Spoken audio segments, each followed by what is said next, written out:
हमारी वीडियोस सिर्फ और सिर्फ लिखित मूल महाभारत पर आधारित होती हैं। हम किसी प्रकार का बदलाव नहीं करते।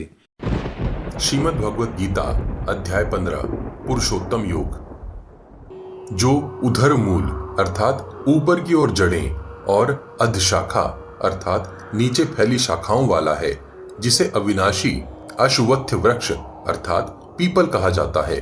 वेदों के छंद उसके पत्ते हैं। जो इस वृक्ष को जानता है वही वेदों का ज्ञाता है। उस वृक्ष की शाखाएं नीचे और ऊपर फैली हुई हैं, जो तीनों गुणों अर्थात सत्व, रजस और तमस से बढ़ी हुई हैं तथा इंद्रियों के विषय उसकी कलियों के समान है।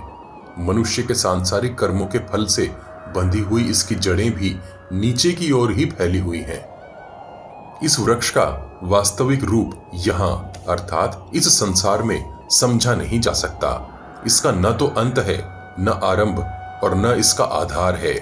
इसके गहरे जड़ वाले वृक्ष को वैराग्य रूपी दृढ़ शस्त्र से काट डालना चाहिए।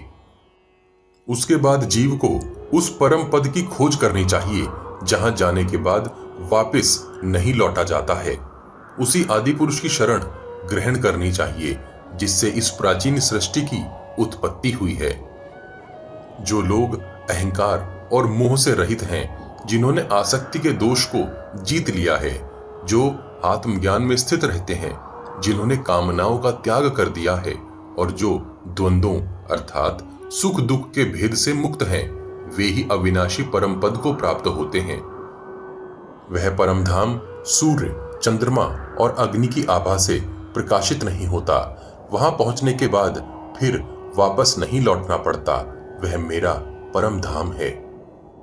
इस संसार में जीव मेरे ही शाश्वत अंश हैं, किंतु वे प्रकृति में स्थित मन और 5 इंद्रियों को लेकर ही कर्षण अर्थात संघर्ष करता है। जब आत्मा शरीर को प्राप्त करती है या उसे छोड़ती है, तब वह मन और इंद्रियों को साथ लेकर जाती है। ठीक वैसे ही जैसे वायु गंध को एक स्थान से उठाकर कहीं और ले जाती है। यह जीवात्मा कान, आंख, त्वचा, जीभ और नाक के संकेतों को ग्रहण करता है और मन का उपयोग करके इन इंद्रियों के विषयों का अनुभव करता है। जब यह आत्मा शरीर से निकलती है और जब यह शरीर में स्थित होती है अथवा जब यह इंद्रियों द्वारा विषयों का अनुभव करती है, तब अज्ञान मूढ़ लोग इसे नहीं देख पाते, लेकिन ज्ञान चक्षु वाले लोग इसे देख सकते हैं। योगी जन आत्मा को अपने भीतर स्थित देख सकते हैं, परंतु जिनका मन शुद्ध नहीं है, वे कितना भी प्रयास करके इसे नहीं देख पाते। जान लो कि मैं सूर्य के तेज के समान हूं, जो संपूर्ण सौर मंडल को प्रकाशित करता है। चंद्रमा का तेज और अग्नि का तेज भी मुझसे ही आता है। मैं पृथ्वी में व्याप्त होकर अपनी शक्ति से सभी प्राणियों को धारण करता हूं। चंद्रमा बनकर मैं सभी वनस्पतियों को जीवन रस से पोषित करता हूं। मैं ही वैश्वानर अग्नि हूं, जो प्राणियों के शरीर में स्थित है और प्राण तथा अपान वायु से संयुक्त होकर 4 प्रकार के भोजन को पचाता हूं। मैं सभी जीवों के हृदय में विराजमान हूं और मुझसे ही स्मृति, ज्ञान तथा विस्मृति उत्पन्न होती है। मैं ही सभी वेदों द्वारा जाना जाने वाला हूं। मैं ही वेदांत का रचयिता हूं तथा वेदों के अर्थों को जानने वाला हूं। इस संसार में 2 प्रकार के पुरुष हैं, क्षर अर्थात नाशवान और अक्षर अर्थात अविनाशी। नाशवान वे हैं जो भौतिक जगत में रहते हैं, अविनाशी वे हैं जो मुक्त प्राणी हैं। परंतु इन दोनों से परे एक और परम पुरुष है, जो परमात्मा कहलाता है। वह अविनाशी ईश्वर संपूर्ण त्रिलोकी में व्याप्त होकर सभी का पालन करता है। मैं नश्वर भौतिक जगत और अविनाशी आत्मा से भी परे हूं, इसलिए वेदों तथा स्मृतियों में मुझे परम दिव्य पुरुष कहा गया है।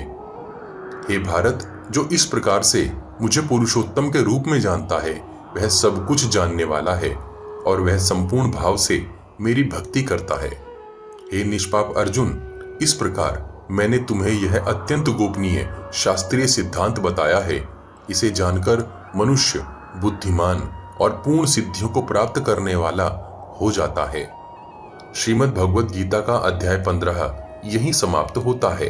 अगले अध्याय में जानेंगे कि प्रभु श्री कृष्ण किस प्रकार देवासुर संभ द्विभाग योग के विषय में आगे बताते हैं।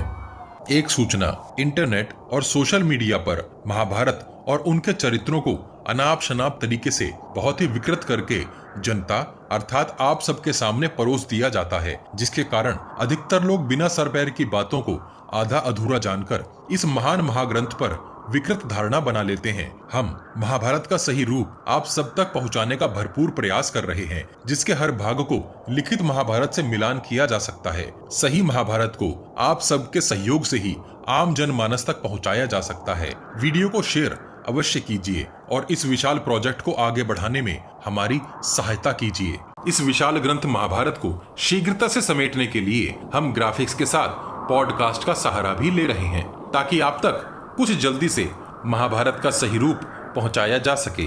आपको हमारा प्रयास कैसा लग रहा है, कृपया कमेंट बॉक्स में कमेंट करके हमें जरूर बताइए। पिछले सभी भाग आपको हमारे चैनल के पेज पर और इस वीडियो के डिस्क्रिप्शन बॉक्स में भी मिल जाएंगे। हम हर सीरीज की एक प्लेलिस्ट भी बनाते हैं। उम्मीद है आप हमारी वीडियोस अपने उन दोस्तों को शेयर जरूर करते होंगे जो महाभारत का सही रूप समझना और जानना चाहते हैं। आपके हर शेयर से हमारा मनोबल बढ़ता है। अपने प्रियजनों तक यह ज्ञान पहुंचाने के लिए वॉच गॉड चैनल को सब्सक्राइब और शेयर करना मत भूलिए। सब्सक्राइब बटन के बगल में बनी छोटी सी घंटी भी बजा दीजिए। जय श्री कृष्ण, हर हर महादेव।